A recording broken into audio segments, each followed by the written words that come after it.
చాలా అద్భుతంగా ఉంది. వదిలేస్తే మొత్తం తినేస్తాను, నా సరదా తీరేంత వరకు కొంచెం ఇంకొక తిని వదులుతాను.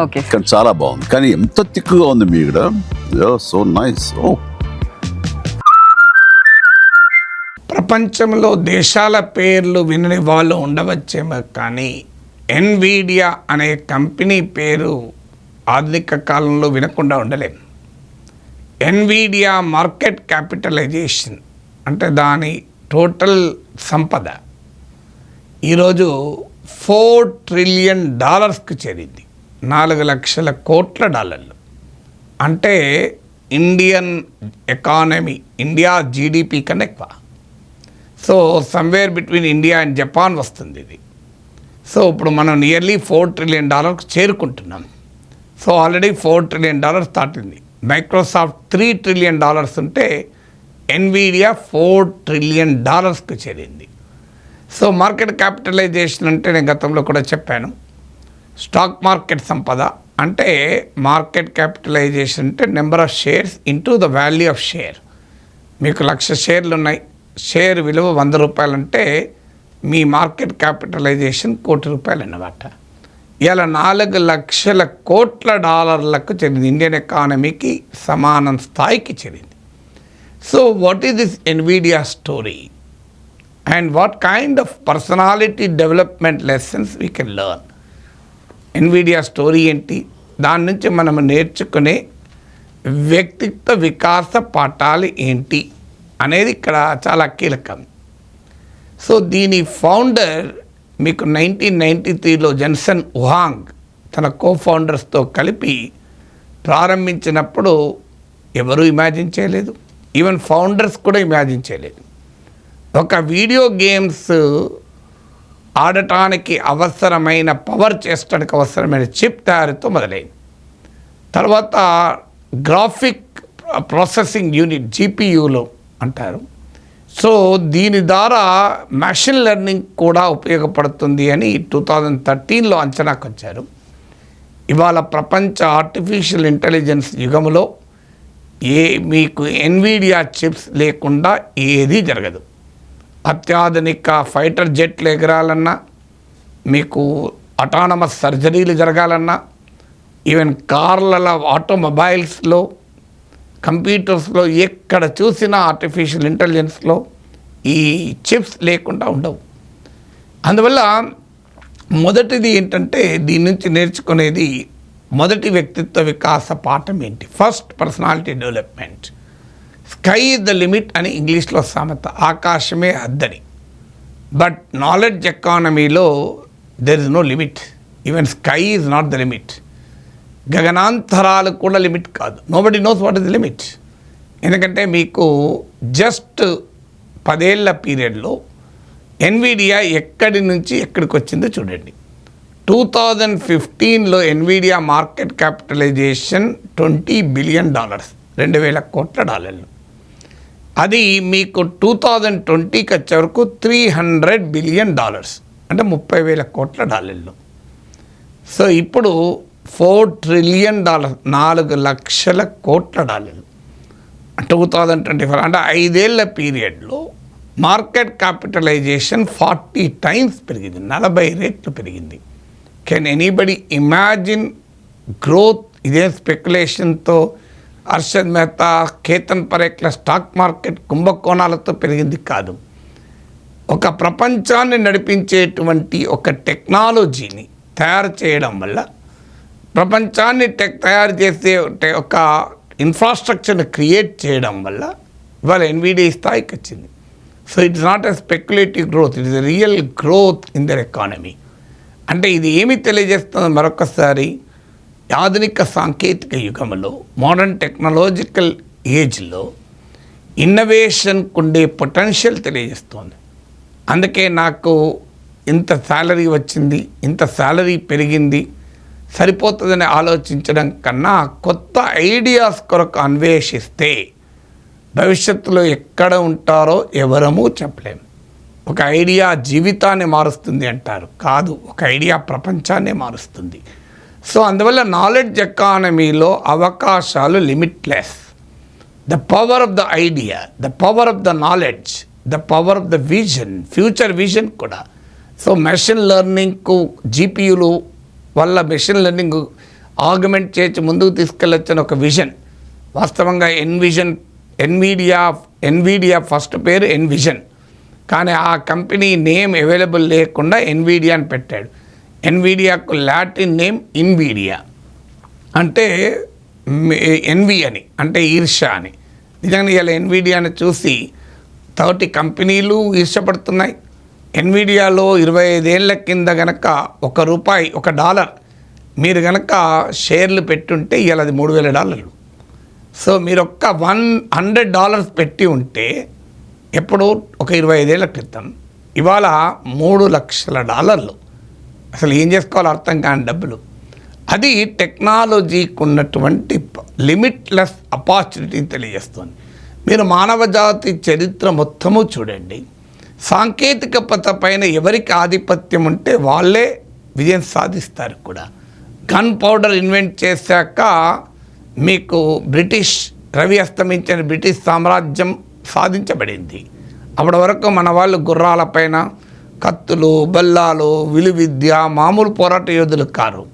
కానీ గన్ పౌడర్ ముందు మన అస్త్రాలు, శస్త్రాలు, మన మల్ల యుద్ధాలు, మన కత్తి యుద్ధాలు ఇవన్నీ నిలబడలేకపోయాయి. ఎందుకంటే గన్ పౌడర్ దూరం నుంచి వాడు కాల్చిపడేయడం మొదలుపెట్టాడు. మీకు ఆ మాటకొస్తే గుర్రాలు లేకముందు హరప్పన్ సివిలైజేషన్ దెబ్బతినడానికి వన్ ఆఫ్ ద కారణాలు, రకరకాల థీరీస్ ఉన్నాయి, నేను ఆ డిబేట్లోకి వెళ్ళడం లేదు, అదో పెద్ద వివాదము. కానీ ఆరియన్స్ వచ్చాక హరప్పన్ సివిలైజేషన్ దెబ్బతినడానికి కారణం కూడా ఆరియన్స్ హార్సెస్ను వాడడం వల్ల హరప్పన్స్ నిలబడలేకపోయారన్నది కూడా ఒక వన్ ఆఫ్ ద థీరీ. మీకు స్టీమ్ ఇంజన్ కనుక్కున్నాక ఇండస్ట్రియల్ రెవల్యూషన్ సాధ్యమైంది. అందువల్ల టెక్నాలజీ ఎప్పుడైనా ఈవెన్ హ్యూమన్ ఎవల్యూషన్లో కూడా తీసుకోండి, ప్రపంచంలో అనేక జీవరాశులకు కొన్ని కామన్ లక్షణాలు ఉంటాయి. ఉదాహరణకు ప్రతి జీవరాశి ఏదో ఒక ధ్వని చేస్తుంది. మనం కొన్ని ధ్వనులు వినవచ్చు, కొన్ని ధ్వనులు వినకపోవచ్చు. కానీ మానవుడు మాత్రమే ధ్వనిని భాషగా అభివృద్ధి చేశాడు. భాష నాగరికతకు మూలమైంది. కాకులు కావు అంటాయి, ఆవులు అంటాయి, ప్రతి కోడి కొకరొక్కో అంటుంది. కానీ మనిషి మాత్రమే ధ్వనికి భాషగా మార్చి దాని యొక్క నాగరికతకు ఆలంబనగా మార్చాడు. చూడండి, మా సృష్టిలో జీవరాశులన్నీ ఒక చోట చేరుతూ ఉంటాయి. సాయంత్రం అయితే కుక్కలన్నీ ఒక చేరుతాయి, మీకు చీమలన్నీ ఒక లైన్ కట్టుకొని వెళ్తూ ఉంటాయి. సాయంత్రం అయితే పక్షులన్నీ ఇంటికి వస్తాయి, పశువులన్నీ కలిసి వస్తాయి. అంటే కలిసి జీవించడం అనేది సృష్టిలో ఉన్న ఒక స్వభావం. మానవుడు మాత్రమే దాన్ని కుటుంబ వ్యవస్థగా, సమాజాలుగా, నాగరికతగా దాన్ని అభివృద్ధి చేయగలిగాడు. ఇంకెవరికే సాధ్యం కాలేదు. ప్రతి మానవుడు మాత్రమే శరీరంలోని వివిధ రకాల ఆర్గాన్స్ను మెదడుతో అనుసంధానం చేయగలిగాడు. మీరు పులికి పెన్నివ్వండి, అది రాస్తుందా? సింహానికి కత్తి ఇవ్వండి, అది పొడుస్తుందా? మీకు ఏనుగు కట్ట ఇవ్వండి, అది కొడుతుందా? కానీ మనిషి మాత్రమే కట్టిస్తే కొట్టాలని, కత్తిస్తే కూరగాయలను కట్ చేయాలని, లేకపోతే కొంతమందికి పొడవాలని, కలమిస్తే రాయాలన్న ఆలోచన కలుగుతుంది. అందువల్ల మనిషికి మాత్రమే ఈ మేధస్సుకు శరీరంలోని ఇతర అవయవాలకు మధ్య ఆ కోఆర్డినేషన్ ఉంటుంది. మనిషికి మాత్రమే ఆలోచన శక్తి ఉంటుంది. అందువల్ల మనిషికి ఉన్న ఈ ఎర్లీ మ్యాన్కున్న ఈ టెక్నాలజీ ఈ సృష్టిలో ఇతర జీవరాశుల కన్నా మానవుణ్ణి సుప్రీం జీవరాశిగా మార్చగలిగింది. అందువల్ల ఎన్విడియా స్టోరీ నుంచి నేర్చుకునే మొదటి పాఠం ఏంటంటే, టెక్నాలజీకి ప్రపంచమే బలాదూర్. టెక్నాలజీ యుగములో, నాలెడ్జ్ యుగములో ఆకాశమే హద్దు కాదు, ఆకాశం కూడా హద్దు కాదు. హద్దులు, సరిహద్దులు లేనే లేవు. అవి నిరంతరం చెరిపివేయబడుతూనే ఉంటాయి. కొత్త కొత్త లక్ష్యాలు నిర్దేశించబడుతూనే ఉంటాయి. దార్శనికత ఉంటే, భవిష్యత్తును దర్శించగలిగే సామర్థ్యము, సృజనాత్మకత ఉంటే అసలు ఎక్కడికైనా వెళ్ళవచ్చు అనేది ఇది చెప్తున్నటువంటి ఒక అంశం. రెండవది, ఎంతటి గొప్ప ప్రయాణంలో ఉన్నా గొప్ప విజయం సాధించిన ఆటుపోట్లు తప్పవు అని. మీకు ఉదాహరణకు అందులో టెక్నాలజీ ఏజ్లో ఇంకా ఎక్కువ. You have to continuously innovate. ఒకరోజు ఇన్నోవేట్ చేసి కూర్చుంటే పని అయిపోదు. ఇప్పుడు మీకు ఇంటెల్ ఒకప్పుడు సెమీకండక్టర్స్ యుగంలో సెమీకండక్టర్స్లో ఒక టాప్ కంపెనీ. ఇవాళ ఆ స్థాయిలో ఇంటెల్ లేదు. ఇప్పుడు ఏఎండి నుంచి ఎన్విడియా గట్టి పోటీ ఎదుర్కొంటుంది అడ్వాన్స్డ్ మైక్రో డివైసెస్ నుంచి. ఏఎండి నడిపేవారు ఈ ఎన్విడియా ఫౌండర్ కజినే. సో అందువల్ల ఆ స్థాయిలో ఏఎండి నుంచి పోతుంది. అందువల్ల నిరంతరం కాంపిటీషన్ ఉంటుంది కనుక ఒకప్పుడు పర్ఫార్మ్ ఆర్ పెరిష్ అనేవాళ్ళు. పని చేయండి, సామర్థ్యం చూపండి, లేకపోతే కనుమరుగైపోతారని. ఇప్పుడు ఇన్నోవేట్ ఆర్ పెరిష్. నేను నిరంతరం ఇన్నోవేట్ చేయాలి. మీకు గుర్తుండే ఉంటుంది మొబైల్ ఫోన్లు వచ్చిన మొదట్లో నోకియా, ఇప్పటికీ నోకియా ఫోన్స్ ఉన్నాయి. ద స్టాండర్డ్ ఫోన్ అది. మనకు నోకియాని మించిన ఫోనే లేదు మీకు. అసలు బండ కింద ఎత్తేసినా పలగదు అనే నమ్మకం. అలాంటి నోకియా ఇప్పుడు ఈ ఆధునిక యాపిల్ యుగంలో ఎక్కడ పోయింది, శాంసంగ్ యుగంలో ఎక్కడ పోయింది. నోకియా చీఫ్ అన్నాడు అన్నమాట, we are not done anything wrong but we are not done something right అన్నాడు. మేము ఏ తప్పు చేయలేదు, కానీ చేయాల్సిన సరైన పని చేయలేదు అన్నాడు. అంటే అర్థం ఏంటి, నిరంతరం ఇన్నోవేట్ కావాలి, నిరంతరం నేర్చుకోవాలి, నిరంతరం కొత్త ధనాన్ని అలవరించుకుంటేనే ముందుకెళ్తావు. ఇది రెండవది. మూడవది, ఆటుపోట్లు తప్పవని ఇంతకుముందు చెప్పాను. Always prepare for a serious challenge. Nvidia కూడా ఎగ్జాంపుల్, ఈ మధ్యనే మీకు డీప్ సీక్ చైనా వారు కూడా ఎన్విడియా చిప్స్తోనే, కానీ అప్పటిదాకా నమ్మింది ఏంటంటే Nvidia most modern latest chips ఉంటేనే చాట్ జీపీటీ లాంటివి, జెమినై లాంటివి, మెటా సృష్టిస్తున్న ఏఐ ప్లాట్ఫామ్స్ సాధ్యమవుతాయని నమ్మేవారు. కానీ డీప్ సీక్ డిస్ప్రూవ్ దాట్. దాంతో ఎన్విడియా షేర్లు ఒక్కరోజు $600 బిలియన్ ఎగిరిపోయాయి. అమెరికా ట్రంప్ వచ్చాక చైనా పైన వేసిన రిస్ట్రిక్షన్స్ వల్ల $2.5 బిలియన్ రెవెన్యూ కోల్పోయింది. అంటే ఎంతటి బలవంతునికైనా ఏదో ఒక సమయంలో పోటీ తప్పదు.